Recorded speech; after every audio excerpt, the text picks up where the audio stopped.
बाइस फ़ख्र बात है और बाइस बरकत भी है कि आज मैं खुदा के पाक कलाम की जो खिदमत है वो आप लोगों के दरमियान करूँगा।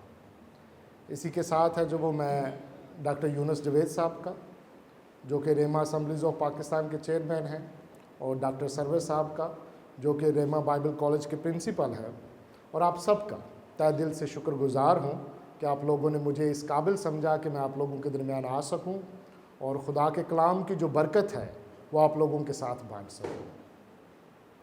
तो मैं चाहूँगा कि आप मेरे साथ है जो वो खुदावंद के पाक कलाम में से नए अहदनामे में से रोमियो के नाम मुकद्दस पौलुस रसूल का ख़त और उसका पहला बाब और उसकी आयत नंबर 16 से लेके उसकी आयत नंबर 18 तक हम खुदा के कलाम की तिलावत करेंगे। रोमियो के नाम मुकद्दस पौलुस रसूल का ख़त, उसका पहला बाब और उसकी 16वीं आयत से लेकर उसकी 17वीं आयत तक। खुदा के कलाम में यूँ लिखा हुआ है, क्योंकि मैं इंजील से शर्माता नहीं, इसलिए कि वो हर एक ईमान लाने वाले के वास्ते पहले यहूदी फिर यूनानी के वास्ते नजात के लिए खुदा की कुदरत है, इस वास्ते कि उसमें खुदा की रास्तबाजी ईमान से और ईमान के लिए ज़ाहिर होती है, जैसा लिखा है कि रास्तबाज ईमान से जीता रहेगा। खुदावंद के पाक कलाम के पढ़े और सुने जाने पर खुदावंद की बरकत हो, खुदावंद का शुक्र हो, आमीन। आज जिस टॉपिक पे मैं बात करना चाहूँगा वो है रेफर्मेशन, इस्लाह कलीसिया। अगर मुझसे कोई पूछे कि चर्च हिस्ट्री में वो कौन सा इवेंट है जिसको आप सबसे ज़्यादा स्टडी करना चाहेंगे, तो निकाया की कौंसिल के बाद अगर मैं किसी टॉपिक को चूज़ करूँगा तो वो रेफर्मेशन होगा, इस्लाह कलीसिया। हम प्रोटेस्टेंट क्यों हैं, हम रोमन कैथोलिक क्यों नहीं हैं? इसका जो जवाब है वो हमें रेफर्मेशन में मिलेगा। मेरा आप लोगों से एक सादा सा सवाल है स्टूडेंट्स से, रेफर्मेशन में जो की इशू था वो क्या था? रेफर्मेशन में, इस्लाह कलीसिया में जो की इशू था, या दूसरे अल्फाज में वो कौन सी डॉक्ट्रिन थी जिसकी बिना पर हमारी रेफर्मेशन है जो वो खड़ी हुई है? कुछ सेकेंडरी इश्यूज हैं। मिसाल के तौर पर रोमन कैथोलिक्स और हमारे दरमियान, उनमें से कम्युनियन विद सेंट्स, ये जो सारे इश्यूज हैं ये दूसरे नंबर पर आएंगे। बच्चों का बपतिस्मा, वो हमारे प्रेस्बिटेरियन चर्चेज में भी दिया जाता है, एंग्लिकन चर्चेज में भी दिया जाता है, कुछ पेंटिकॉस्टल चर्चेज में नहीं दिया जाता। या रैप्चर के बारे में आप देख लीजिए, कुछ लोग रैप्चर को मानते हैं, कुछ नहीं मानते। मैं ज़ाती तौर पर मैं खुद नहीं मानता रैप्चर को, पहले मानता था, लेकिन ये सेकेंडरी इश्यूज हैं। इनकी बुनियाद पर आप किसी को ये नहीं कह सकते कि ये बिदती है या ये बिदती नहीं है। लेकिन जो की इशू है जिसके ऊपर पूरी की पूरी रेफर्मेशन खड़ी हुई है, अगर उस डॉक्ट्रिन को आपने मिसअंडरस्टैंड कर लिया तो आप हेरेटिक की कैटेगरी में आएंगे, बिदती की कैटेगरी में आएंगे। आप में से जो कोई उस डॉक्ट्रिन के बारे में बताएगा तो मैं उसको कोई स्पेशल गिफ्ट दूंगा। की इशू या की डॉक्ट्रिन, मेरा सवाल स्टूडेंट से है, तो पास्टर साहिबान और टीचर्स आप काइंडली स्टूडेंट्स।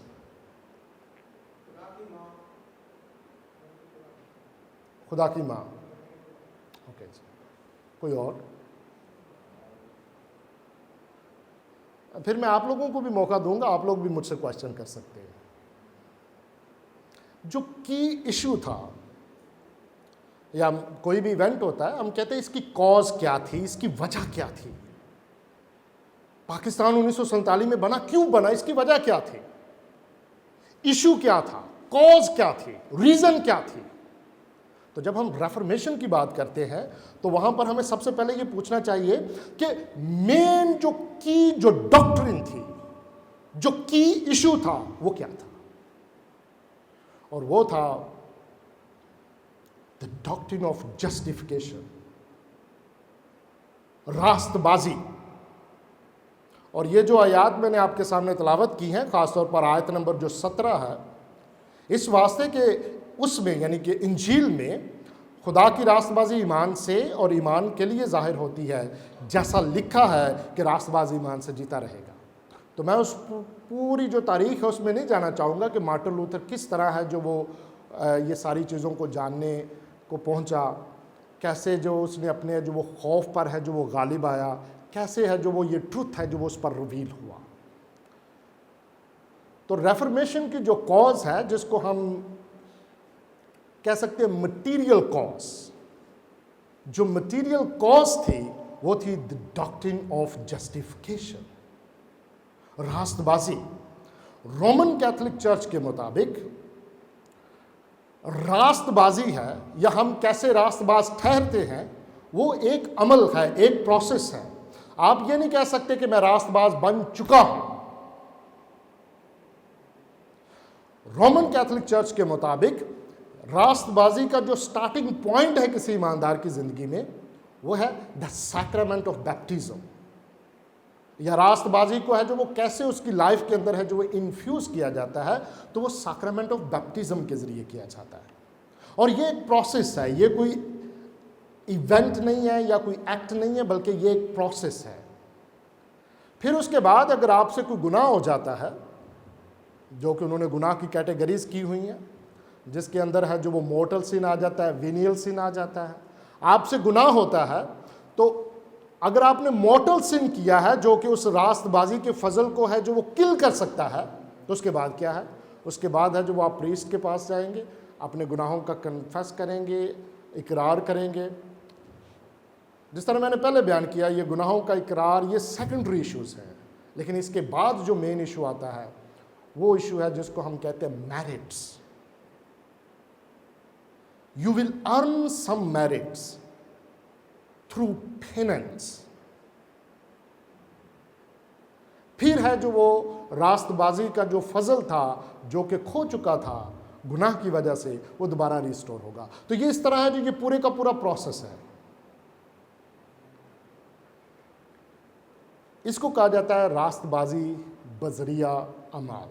अगरचे रोमन कैथोलिक वो अपनी डॉक्ट्रिन में या अपनी स्टेटमेंट्स में ये कहते हैं कि वो रास्तबाजी या जस्टिफिकेशन बाय फेथ पर ईमान रखते हैं, और बिल्कुल ये बात सच है। समटाइम्स हम भी है जो वो उनको गलत इंटरप्रेट करते हैं। लेकिन जो इशू था वो इशू ये था कि जस्टिफिकेशन को या राइचियसनेस को हम रिसीव किस तरह करते हैं। वो कहते हैं we receive it by the sacrament of baptism. So the baptism is the instrumental cause. लेकिन हम कहते हैं no, we say we are justified by faith alone. They believe that we are justified by faith, but they deny that we are justified by faith alone. Faith alone, वो ये कहते हैं कि faith is a necessary cause, a necessary reason, but they deny that it is a sufficient cause. जब हम ये कहते हैं बाय फेथ अलोन, तो अलोन का मतलब है sufficient, so it is a instrument. तो दो मेन कॉजेज थी रेफर्मेशन की। मटीरियल कॉज जिसके अंदर है जो वो जस्टिफिकेशन आती है, रास्तबाजी बजरिया ईमान आती है, और दूसरी जो कॉज थी जिसको हम फॉर्मल कॉज कहते हैं वो था सोला स्क्रिप्टोरा। रोमन कैथोलिक कहता है faith plus this this this this, हम कहते हैं no, faith alone. Roman Catholic कहता है बाइबल प्लस ट्रेडिशंस, हम कहते हैं बाइबल अलोन। इशू ये नहीं है कि ट्रेडिशंस को मानना नहीं चाहिए। क्रिसमस एक ट्रेडिशन है, बाइबल में कहाँ पे लिखा हुआ है कि क्रिसमस मनाना चाहिए। ईस्टर है जो एक ट्रेडिशन है जो हमने चर्च से ली है। इसके लिए है जो हम चर्च फादर्स का, सारे चर्च लीडर्स के शुक्रगुजार हैं। पाक रूह है जो वो अपने लोगों को है जो वो लीड करता है। लेकिन वो ट्रेडिशन को कहते हैं कि ट्रेडिशन है जो वो रेवलेशन है, इनका जो मयार है और बाइबल का जो मयार है वो इक्वल है। हम कहते हैं नहीं, traditions are under the authority of the scripture. जो ट्रेडिशन बाइबल के साथ कॉन्ट्राडिक्ट करेगी हम उसे उठा के फेंक देंगे।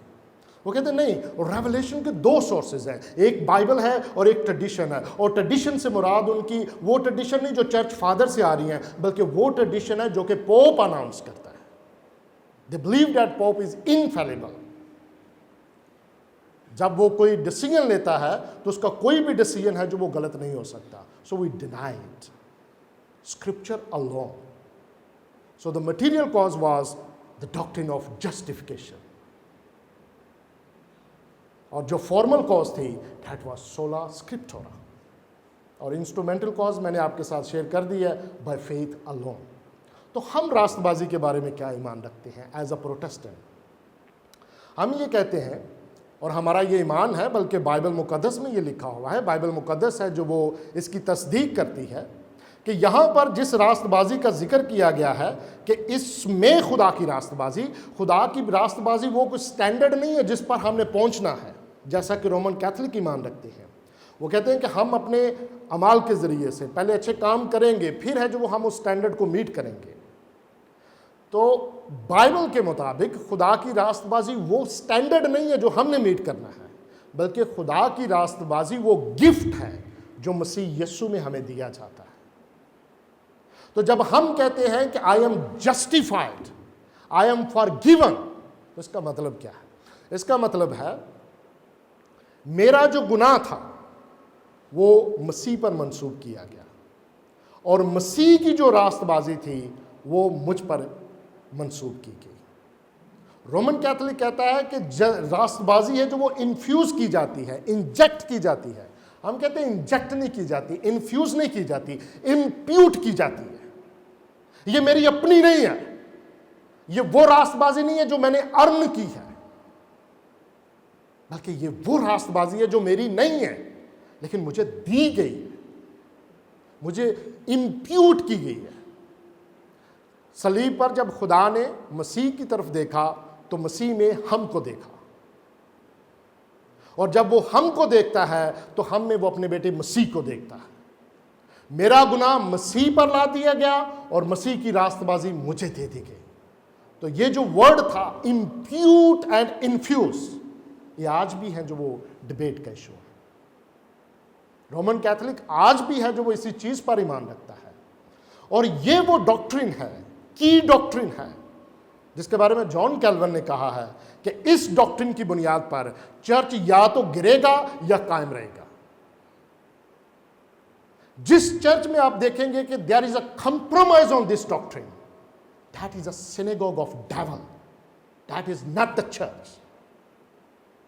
और usually when I meet some pastors, I ask them a question. The question is, what is the gospel? Everyone will say, gospel means good news, this, this, this. I'm not asking this. This is the literal meaning. What is the gospel essentially? How you will define it comprehensively? That's what I am asking. And unfortunately, you are going to be a minister. आप हैं जो वो खुदा के कलाम की है जो वो खिदमत करेंगे। मे बी इन फ्यूचर मैं आपसे भी ये क्वेश्चन पूछ सकता हूँ अगर मैं आपसे मुलाकात करूँगा। गॉस्पेल क्या है? इंजील क्या है? The doctrine of justification is not only the key doctrine, but it is also the essential part of the gospel. If you miss it, you miss the whole of the gospel, the whole of the good news. The gospel is the good news. The good news about what? About the person and work of Jesus. It's not about me. It is for me, but it is about the person and work of Jesus. And getting its benefit by faith alone, in Christ alone. ये मसीह की शख्सियत और मसीह के काम के मुतल्लिक़ खुशखबरी है, और उसके सारे फ़वाइद को सिर्फ ईमान और सिर्फ मसीह पर ईमान के वसीले से हासिल करने का नाम इंजील है। तो अगर आप जस्टिफिकेशन को, रास्तबाजी को गलत समझते हैं, या इसको आप है जो वो लोगों तक प्रीच करने में है जो वो इसको ट्विस्ट कर देते हैं,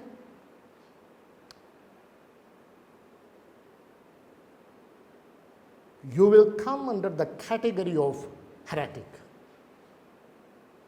That's why it's very serious matter. मैं लोगों से मिलता हूँ, वो अक्सर सवाल पूछते हैं, speaking in other tongues. These are secondary issues. These are not the essential issues. Rapture, yeah, that's secondary issue. Everyone believes that Christ will come, but in which manner? We differ. But these things will not make us heretics. So if you misunderstand the gospel, यही बात पौलुस रसूल बयान करता है. अगर आप उसके गलतियों का खत पढ़ें तो he was very very angry. बहुत है जो वो गुस्से में है. कहता है कि अगर आसमान का फरिश्ता इस खुशखबरी के अलावा जो हमने सुनाई है कोई और इंजील की मुनादी करता है तो वो मलाऊन है. It's a serious issue. अगर आप कल को खुदा के खादम बनने जा रहे हैं, it's not easy, it's serious. You must understand what is the gospel. So I will again repeat, the material cause of the Reformation was the doctrine of justification. कि हम किस तरह हैं जो वो रास्तबाज ठहरते हैं, किस तरह हमारे गुनाह हैं जो वो मुआफ़ किए जाते हैं. And the formal cause of Reformation was the sola scriptura. Scripture alone. Scripture is sufficient. Bible हमारे लिए काफ़ी है निजात के लिए, रास्तबाजी के लिए और पाकीज़गी के लिए. और इंस्ट्रूमेंटल कॉज जिसके ज़रिए से हम रास्तबाजी को हासिल करते हैं, फेथ अलोन. Faith alone. और फेथ किस पर? In Christ alone. इसी को हम 5 solas कहते हैं. सोला ग्राथिया, सोला FIDE, faith alone. Grace alone, faith alone. Sola scriptura, scripture alone. Sola Christus, Christ alone. And soli Deo gloria, God's glory alone. खुदावंद आप सबको बरकत दे और मेरी दुआ है कि खुदा आपको righteousness of God, doctrine of justification को समझने की तौफीक इनायत करे और ख़ास तौर पर पूरी की पूरी जो इंजील है उसको समझने की तौफीक इनायत करे ताकि आप वफ़ादार खुदा के खादम बन सकें और खुदा आपको अपने जलाल के लिए और इंजील की मुनादी के लिए पाक रूह की क़ुव्वत के साथ इस्तेमाल करे. आमीन.